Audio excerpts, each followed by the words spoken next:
வெடிப்பே இல்லாம மொழு மொல்லன்னு இருக்கு பாருங்க. சண்டே ஸ்பெஷல் குலோப் ஜாமுன் தான் செய்ய போறோம். குலோப் ஜாமுன் மாவு கட்டிக்கலாம். இப்போ பால் ஊத்தி மாவு பிணைஞ்சு எடுத்துக்கலாம். பால் கொஞ்சம் கொஞ்சமா ஊத்துங்க. கொஞ்சம் பால் அதிகமாயிட்டனாலும் குலோப் ஜாமுன் மாவு லூஸ் ஆயிரும்.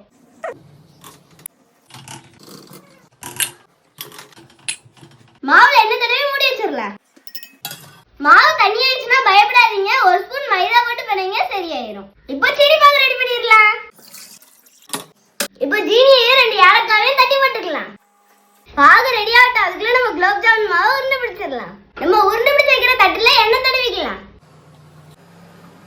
நல்லா வெடிப்பு இல்லாம உருட்டுங்க. பாகு ரெடி ஆயிடுச்சு, ஆஃப் பண்ணிடலாம். உருண்டை பிடிச்சு வச்சு பாகு சுட சுட இருக்கு. இப்ப பொரிச்சு எடுத்து இதுக்குள்ள போட வேண்டியதான். எண்ணெய சுடு கூட்டியே வைக்க கூடாது, குறைச்சு வைக்க கூடாது. அளவு மீடியமா வச்சு பொரிச்சு எடுக்கணும். மெதுவா இப்படி சுத்திக்கிட்டே இருங்க. அப்பதான் எல்லா பக்கமும் ஒரே கலர் வரும்.